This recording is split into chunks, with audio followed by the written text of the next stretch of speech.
I think one of the reasons a number of housing experts have said the Ontario Green Party has the best housing plan of any political party in the entire country is that we're looking at solutions along the entire continuum of housing.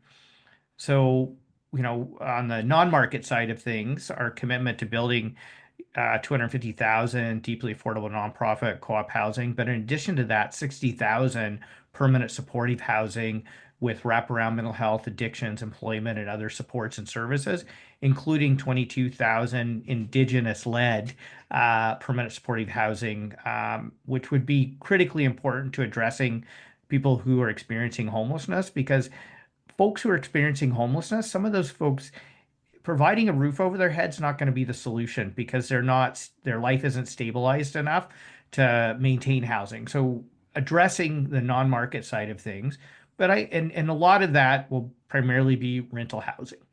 And we want to have good rental housing. Home ownership isn't for everyone.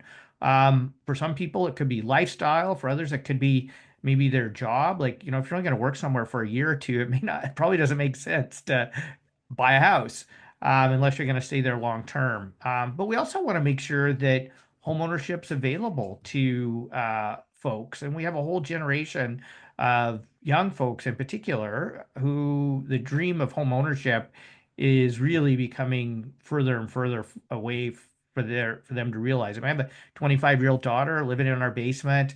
Would love to be able to own a home someday. And is thinking, my gosh, I never will, like a ton of people in her generation are experiencing that. And that's one of the reasons we're pushing for changing zoning rules to make it legal to build fourplexes and four-story as of right in all neighborhoods in Ontario, so we can quickly increase housing supply in communities that people know and love, close to where they work, so they don't have to pave over farmland and wetlands and the green belt, where we already have infrastructure built. So that's the fastest and cheapest way to increase housing supply. We're also working hard to legalize 6 to 11 story buildings, which could be ownership condominiums or could be rental units along major transit and transportation corridors in mid to large size cities. Again, so we can quickly ramp up supply where we already have infrastructure in place.